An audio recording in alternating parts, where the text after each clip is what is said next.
Scott, it feels like things are coming together in Zimbabwe. What's coming up? Yeah, so things are all coming together for us. This project has been, a steady progress for us over a number of years, but we're reaching the critical end now. We've released the seismic results, and in the current license area, we've still got the results from this expanded license area that we agreed to with the government a couple of months ago. But the well pad for Mkuyu 1, that's in construction at the moment, and the rig is being prepared to be mobilized at the end of this month to make its journey up to Zimbabwe. So coming together now for this 2-well program. Mkuyu 1 will be the first well that we drill, and then one of the basin margin wells that prospect selection's in progress. And yeah, we've got a 2-well program commencing in July. Fantastic. And I suppose it's one of those things you only know when you actually drill. But I mean, in terms of what the seismic looks like, what sort of resources are you thinking about for those 2 wells? So the seismic the infill seismic campaign that we shot last year has been pretty encouraging in what it's uncovered. So we infilled from Mobil's previous grid, and we've identified quite a substantial new horizon, much shallower in the Mkuyu target, which was previously named Muzarabani. So we've got 6 SAC targets that we'll be drilling. That we were having some independent work done by ERCE for a prospective resource upgrade. So that's work in progress at the moment, which will integrate all that new data. The old data, based on the Mobil work that we reprocessed, was 8.2 trillion cubic feet and 247 million barrels of condensate, which is equates to 1.6 billion barrels of oil equivalent in one prospect that we'll drill. So that will get will get bigger with this additional target and horizon. And then the basin margin play is really interesting, this new play that we've identified, and that is along that southern margin near the rift shoulders. Looks very similar to the East African rift plays and how that unfolded in Kenya and Uganda, where you've got multiple sort of smaller targets along those, but provides you with fantastic running room if one of those succeeds. So yeah, very, very exciting to have 2 different play types that we'll be testing with this drilling campaign. In terms of sort of financing, obviously, it's a sort of a step change, isn't it? Going from the sort of doing the sort of preliminary work into sort of the actual operations. How does funding look? Are you happy to go into the drilling campaign? Are you looking to raise more cash? So, as an exploration company, obviously we're reliant on the capital markets or partners, and we've maintained a sort of 2-track strategy to either bring in a partner and or fund it through the equity markets. I think they've been pretty responsive to our project. I think it's quite unique for a junior to have something of the scale that we have in Cabora Bassa and the Mkuyu prospect. It's going to be one of the largest prospects that's going to be drilled in 2022 on a global basis.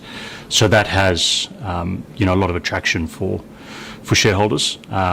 So we've had great support from the equity markets in raising funding. So we're still in discussions on the farm out phase, and we put out some information on that to the ASX a few weeks ago on that process. So that 2-track process is still in progress, and we've got a little bit of time before we need to make that decision. But yeah, I think either option is still open to us. Sure. And I suppose once you've drilled these 2 wells, and obviously fingers crossed for the results. But if they are positive, what comes next for you guys? What comes next will be a pretty swift appraisal campaign. We're lucky in that the rig, Exala's rig 202, will be staying put in Zimbabwe after the campaign. They haven't got any committed work after our program. So, and we've got some extra long leads that we've ordered. We had to be quite flexible when we took this on in our well design, and we've ordered an additional wellhead, and we've got enough casing that we can follow up with an immediate appraisal well. So it will be pretty quick order that will continue drilling and try and unlock further resources, either appraising existing discoveries, whether it is Mkuyu or one of the basin margin wells. If both come in, then we've got fantastic problems ahead of us, champagne problems I like to call them. And then looking at trying to progress it to monetization as quickly as possible, and we've got the the agreements in place with government that'll be signed in July with the Petroleum Production Sharing Agreement, which will enable that rapid monetization. We've got existing gas sale MOUs with customers in Zimbabwe awaiting. So it really is, we'll be full steam ahead if we're fortunate enough to make a discovery. And I suppose in terms of that sort of regulatory environment, Zimbabwe has got a bit of a sort of a bit of a murky past. I think people have struggled to do business there. How is it now? Obviously, there's a new president. Have things changed for the better? Should investors still be worried?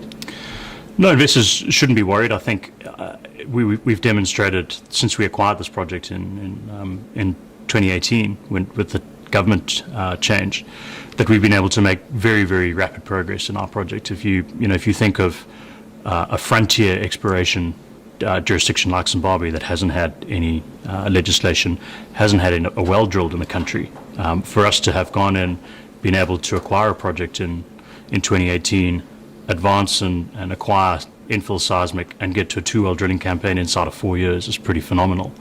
And that's because the government's been supportive. They've put in the right frameworks, both from a foreign investor's point of view. There's no obviously local oil and gas companies that can provide the capital to explore in Zimbabwe. So they've put in the policies that have allowed us to invest, made our shareholders comfortable in doing it. So the investment environment has changed, and it has had that reputation in the past, but I think, and it still lingers, for certain things. But I think what we've done, there's a lot of people paying attention now because we've been able to make such rapid progress, which is really encouraging.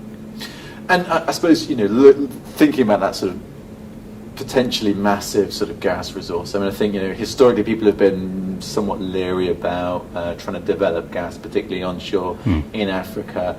I mean, if you do find the sort of 8 odd TCF of gas, it would be an incredible prize. But how do you go about sort of turning that into something that benefits your shareholders, benefits Zimbabwe, I suppose?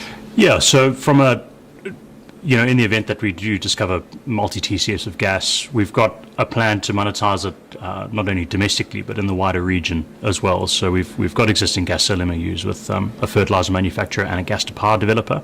So that'll be the first step in the domestic build out of the project. But then there's also a lot of other industrial customers that'll benefit from it. There's platinum miners there that can't build refineries because they don't have the energy to supply to it. Zimbabwe's got a very rich industrial history and quite energy intensive, but has been hampered by the lack of affordable and reliable energy. So the domestic market will build out really well, but the regional market, and particularly the South African gas market, is very large. So at the moment supplied exclusively from onshore Mozambique, and those supplies are dwindling.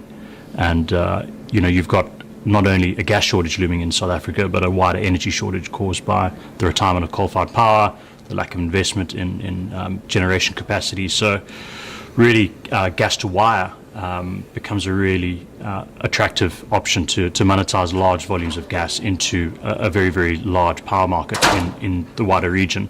And Zimbabwe is crucial in that Southern Africa power pool, and the spine of it runs through Zimbabwe, and all the cross-border electricity trading is run out of Harare. So we can generate power within Zimbabwe close to the project, and then export it anywhere in the region from Cape Town all the way through to the Congo. So it is a very, very wide market, and not, I think being onshore, we've again suffered from that perception of a lack of market and lack of infrastructure, but that's, far from the case. We've got a lot of markets and great infrastructure to move it to those markets. So how have you found the conference? Have you enjoyed it? Conference has been great. It's great to be back here, and the team at Frontier have done a fantastic job putting on this conference.